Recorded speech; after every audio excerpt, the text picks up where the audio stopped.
Tohir Saroso, a man from Nganjuk, East Java, was 40 years old at the time. Commonly known as Tohir, he was well known in the excavation industry.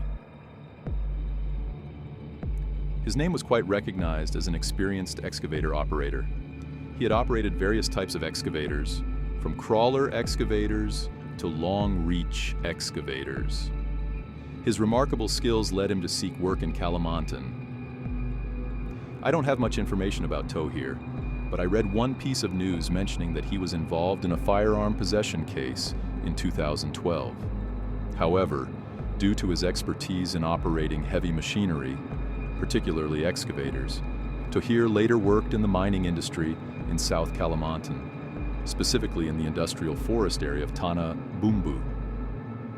There, Tohir resumed his work as a heavy machinery operator. In short, he was hired by a company specializing in the rental of heavy equipment. The company was headed by Mr. Shaifullah, a quiet and hard-working man who ran the company well. Most of the heavy machinery he owned, mainly excavators, was rented out to companies involved in mining, the timber industry, and construction. Mr. Shaifullah's presence as the owner of the heavy equipment provided solutions for his customers' needs. As a service provider, Mr. Shaifullah always offered the best service, guided by his life motto of upholding honesty and trust. It is unclear when he started his business, but it certainly became the economic backbone for his family and employees. In managing the company, Mr. Shaifullah was accompanied by his assistant, who was also his cousin, Mr. Anwar, aged 42. Mr. Anwar played a role in decision-making, especially when Mr. Shaifullah was focused on other tasks. He was also responsible for handling employee complaints and issues. One day on June 18, 2013, at around 9 a.m., it was a regular workday at the workshop where Mr. Shaifullah's excavators were parked in the Tanah Bumbu area. At that time, Tohir ordered two of his colleagues, Danu and Marwi, to start the engines of two excavators. The reason for this was that the two heavy machines were to be moved to a company that, according to Tohir, had already issued a work order or contract. Without asking many questions, Danu and Marwi started the machines, accompanied by the roar of the engines and the thin smoke rising. However, based on the fuel gauge, it was known that both excavators likely would not reach their destination because the fuel was running low. Tohir quickly ordered the machines to keep moving as fast as possible. Despite the low fuel condition, Marwi and Alamuddin operated a Komatsu PC 200, while Tohir and Danu operated a Doosan 225. In short, after traveling a considerable distance from the workshop in Tanah Bumbu, the two machines arrived at a junction near PT Hutan Rindang Buana in the Sembamban area, South Kalimantan. Since the fuel was nearly depleted, the heavy equipment was parked at the road junction. Still on the same day, around 10 a.m., or 1 hour after the two heavy machines were rolled out by Tohir, Danu, Marwi, and Alamuddin, Mr. Anwar arrived at the workshop in Tanah Bumbu. Upon arriving at the location where the two excavators were supposed to be parked, he was shocked to find that they were missing. All he could see were tracks in the dirt leading out of the workshop. Naturally, Mr. Anwar became worried because, according to the schedule, the two excavators were supposed to be rented to a company in the Danau River area. He immediately began to investigate where the rented equipment had gone. After some inquiry, it was revealed where the operators had taken the machines. Mr. Anwar was very displeased and immediately contacted Mr. Shaifullah to report the situation. Upon hearing the report from Mr. Anwar, Mr. Shaifullah, who was in Martapura at the time, quickly headed to the workshop in Tanah Bumbu using a pickup truck. After several hours of travel, he finally arrived at the workshop and met with Mr. Anwar. In short, they found out that the excavator keys were with Marwi, who was at his home. They also learned that the two excavators had run out of fuel.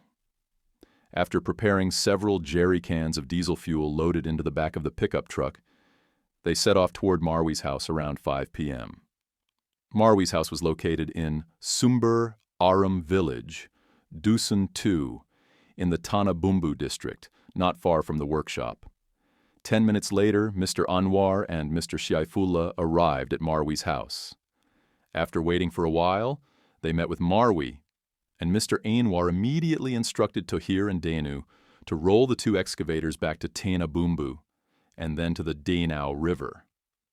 Hearing this order, Tohir felt disappointed because, in his view, the company that had rented the two machines also needed them. However, because the rental contract was unknown to his superiors, the order was considered invalid, even though the renting company had agreed on the offered price. Shortly afterward, Mr. Anwar, Mr. Shaifullah, Tohir, and Danu left for the location where the excavators were parked. Only Danu sat in the back of the pickup truck. During the trip, Mr. Shaifullah, Mr. Anwar, and Tohir got into a heated argument inside the cabin of the truck. Mr. Shaifullah was very disappointed with the actions of his operator staff because this incident had caused him a loss of several million rupees. Tohir was asked to compensate for the loss, but he remained silent, not knowing what to say. Soon after, Tohir decided to move to the back of the truck and sit with Danu. This is where the problem began. Feeling frustrated, Tohir approached Danu and angrily said, "That devil of a boss!" Danu said nothing in response. Not long after they arrived at the location where the two heavy machines were parked, all the passengers got out and began refueling the empty tanks. Each excavator received 3 jerry cans of diesel, which was deemed enough for the trip back to the workshop. After Tohir and Danu finished refueling, Tohir approached Mr. Anwar and asked, "Sir, can I still proceed with this work order?" in an emotional tone. Mr. Anwar replied, "No, you can't." Quickly start the engines and roll the machines back to the workshop. Tohir was extremely upset, to the point where his emotions clouded his judgment. He then directed his excavator toward the Mazda pickup truck, in which Mr.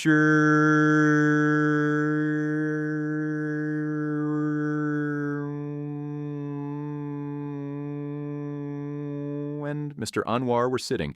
Without warning, Tohir swung the bucket of the Komatsu excavator, hitting the back of the truck. The vehicle came to an abrupt stop, and neither of his bosses, Mr. Shaifullah nor Mr. Anwar, had the chance to escape. Still filled with rage, Tohir swung the bucket again, this time toward the left side of the cabin, then the right, smashing the doors of the truck. Unsatisfied, he also targeted the engine, ripping it apart. The sound of the engine, the horn, and any noises from inside the truck ceased completely.